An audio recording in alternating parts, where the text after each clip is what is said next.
Hello, and welcome to really getting started with the class. In this video, we're going to talk about the basics of graphic design, and then we will apply them to the first project, your own resume. So first things first, basics of design. Share screen.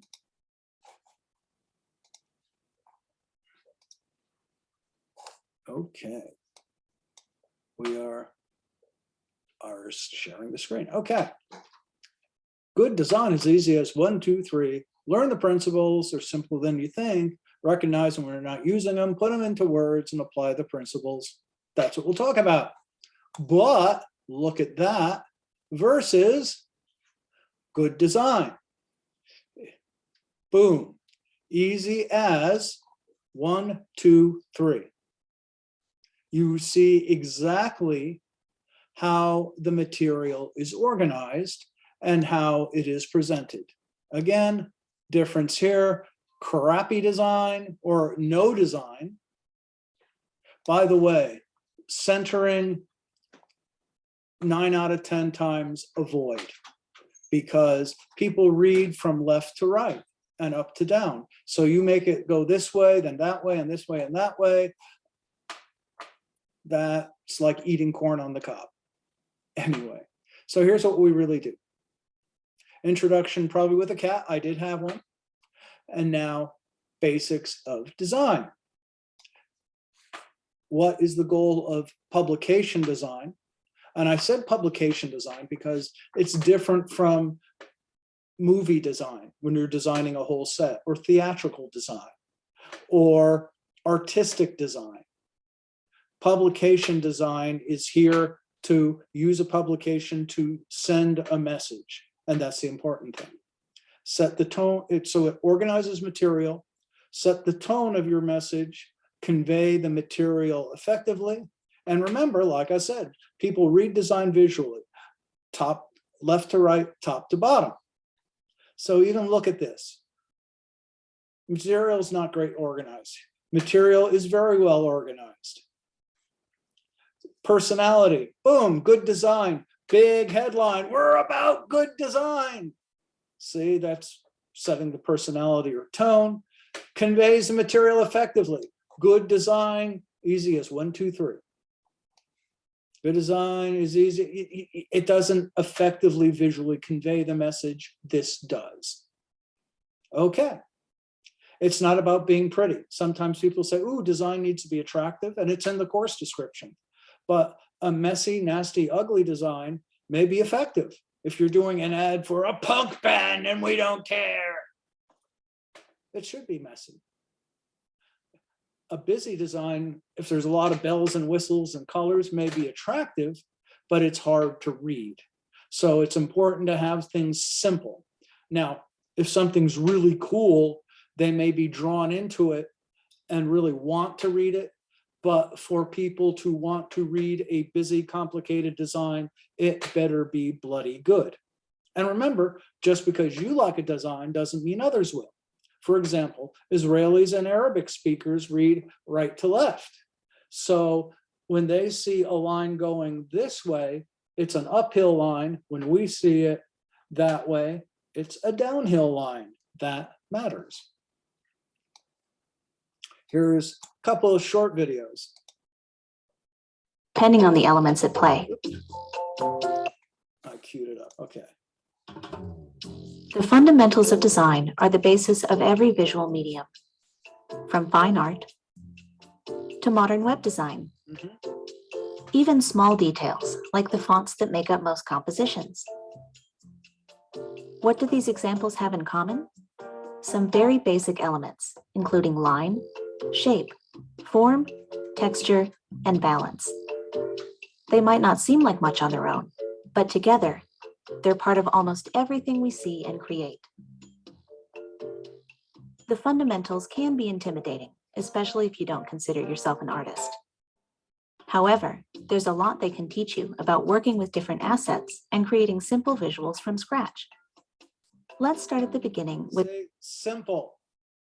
face, sunshine, everything adds to the overall message. The yellow color. With one of the most basic elements of all, the line. A line is a shape that connects two or more points. It can be fat or thin, wavy or jagged. Yes, straight line connects it directly. Curved or jumbled line makes it harder to get there. Not that that's a bad thing, but remember that's what you're conveying. Every possibility gives the line a slightly different feel.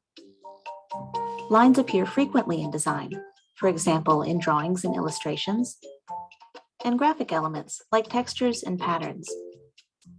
They're also common in text compositions, where they can add emphasis, divide or organize content, or even guide the viewer's eye. When working with lines, pay attention to things like weight, color, texture, and style. Yes, think of weight, and we'll talk about that in emphasis. Kind of hold that element in your hand. Something darker is going to weigh more, something lighter is going to weigh less. These subtle qualities can have a big impact on the way your design is perceived. Look for places where lines are hiding in plain sight, for example, in text. Even here, experimenting with different line qualities. And that line pulls you across so you could read no parking easier. And give you very different results. Yeah, see?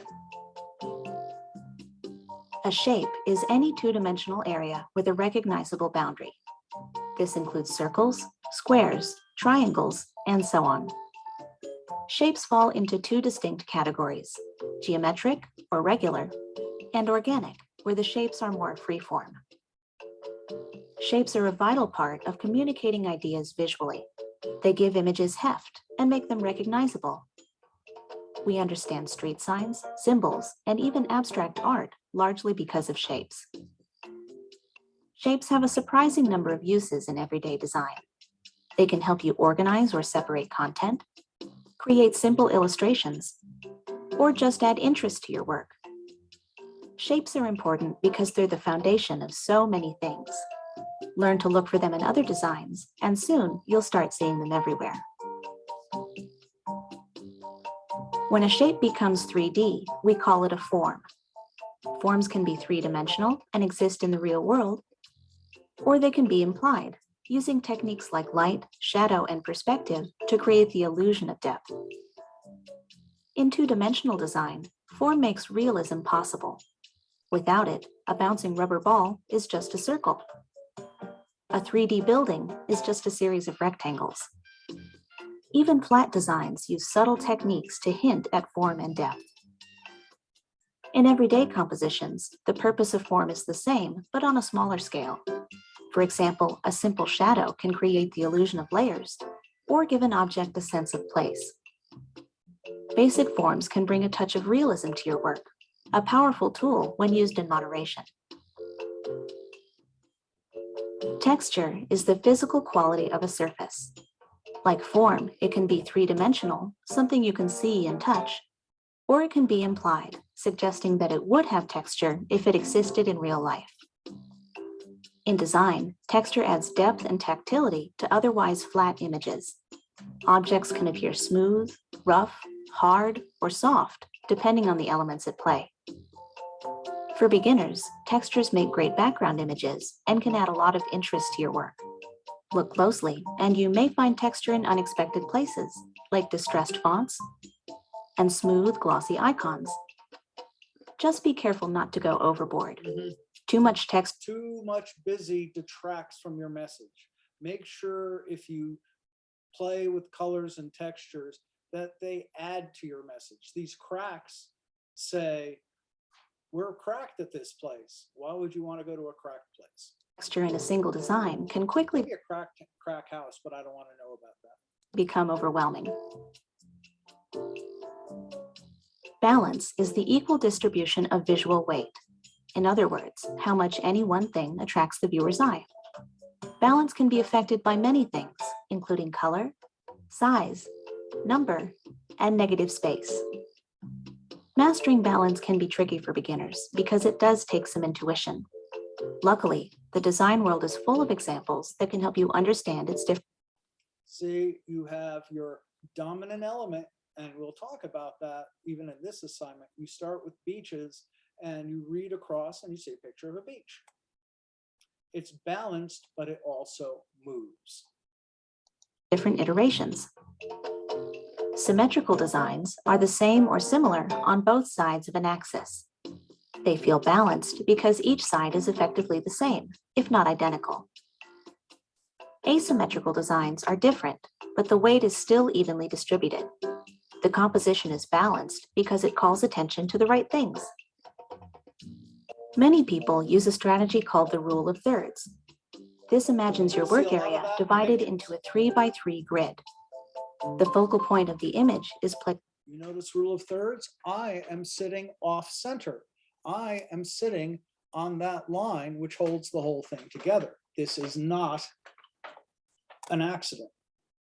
On or near one of these lines, creating visual balance with the rest of the space. We find this type of composition appealing because, according to studies, the human eye naturally follows this path when scanning a design. The fundamentals of design are all about the bigger picture. In other words, learning to appreciate the many small details that make up every composition. This insight can be applied to almost any type of project, whether you're creating your own graphics or just looking for simple ways to enhance your work. Thanks for joining us for the. I don't know about you, but maybe your mind can be blown a little bit. There's a lot there. And I'll be looking at all the little bits and pieces and everything you do, which is why I do the critique session. So you start to see them and think about them too. Stand out and connect with customers on Google by claiming your free business profile. You can easily edit your hours, accept bookings, and much more. Claim your free business profile today.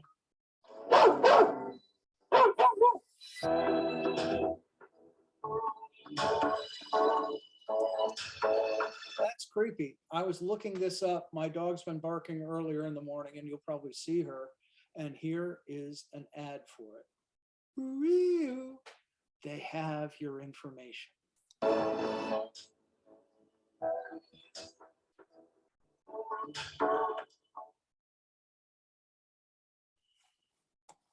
Skip that. Hello, everybody. In this video, we're going to talk about the principles of design. The principles of design arrange the elements of art into a composition. So if you watched my previous video on the... I like that.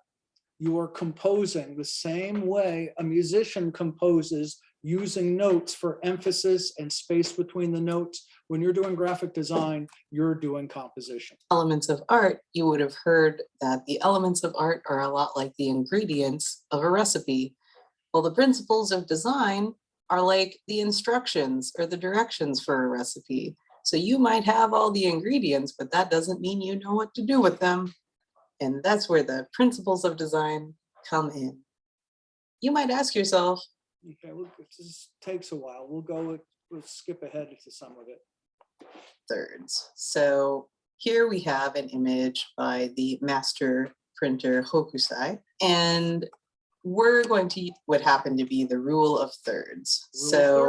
Here we have an image by the master printer Hokusai, and we're going to use this image to describe. And there it is again. You see it. Ends of the stairwell, Movement. kind of moving us through the design in sort of a spiral fashion. Balance. In a way that makes the composition feel stable. So what that means is you could think of your artwork as an actual scale. Yeah.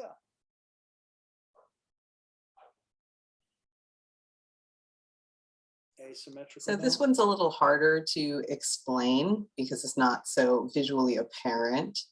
But if we look at these two images here, we can feel that they, are well composed. It makes you move across the design.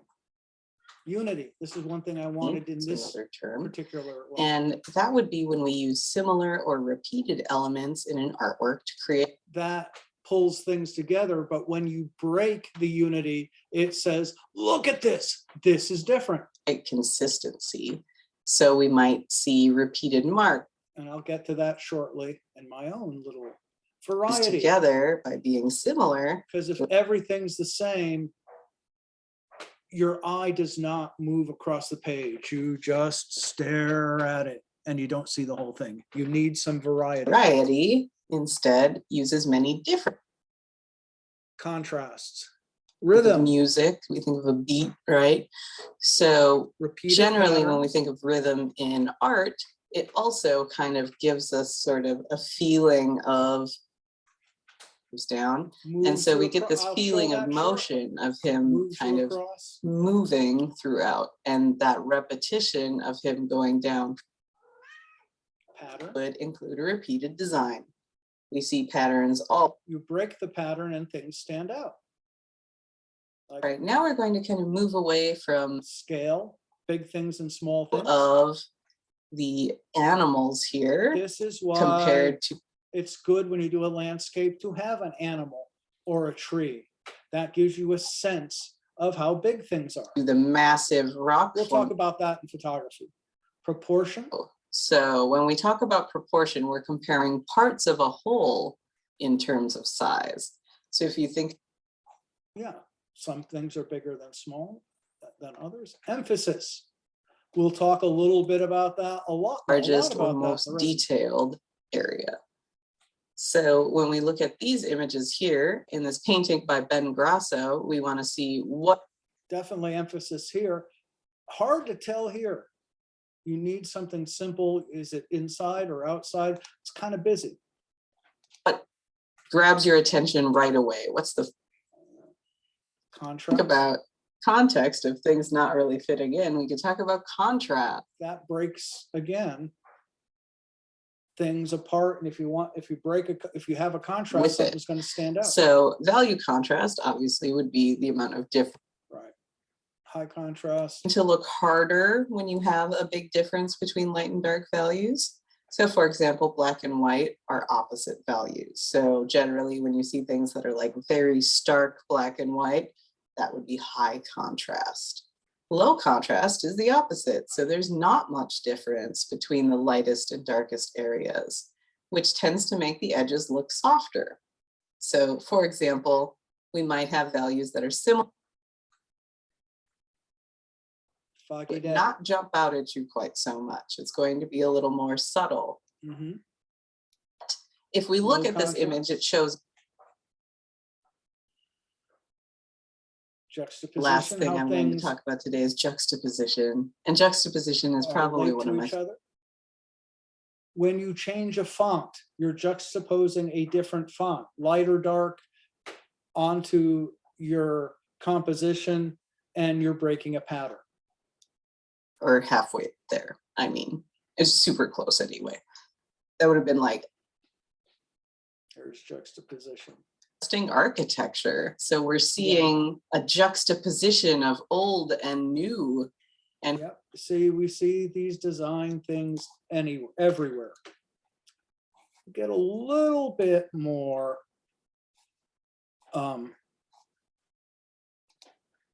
straight out of our book. Typography. It's everywhere we look. Yes, we know. In the books we read, That's the next step. on the websites we visit. Okay. Here are the things from your book to think about and look at, and we will be using them this week. Contrast, we saw in the video. Difference between elements used for emphasis. You need see everything's the same, same. Boom. Contrast stands out. Repetition. Repetition creates a rhythm and a pattern. Things that are alike will repeat the pattern. Things that are different break the pattern, makes it stand out. So a headline is different from your body copy. Alignment, lining things up, and it establishes a rhythm. You can tell this statement is with alignment. This statement way out here has nothing to do, it doesn't look like it has anything to do with alignment. But if I do this, and we put bullet points,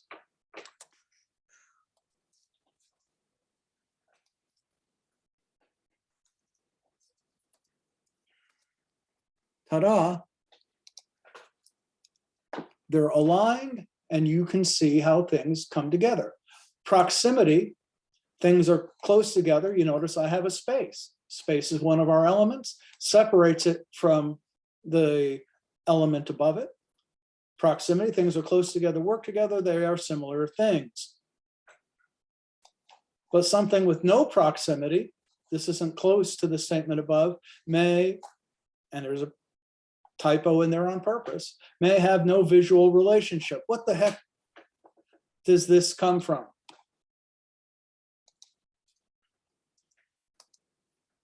Let's fix it and make it part of proximity.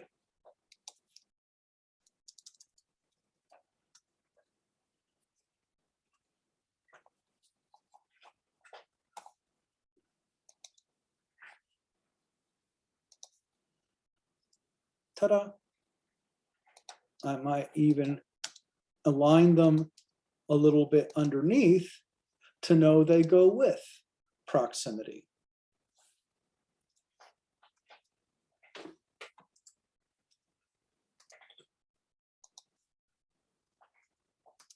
See? Oop.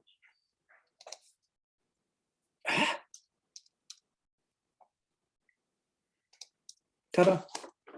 See, proximity, and now we have a space. This is different. Let's apply this to our assignment this week, your resume. And that will be our next video. See you in 5 minutes.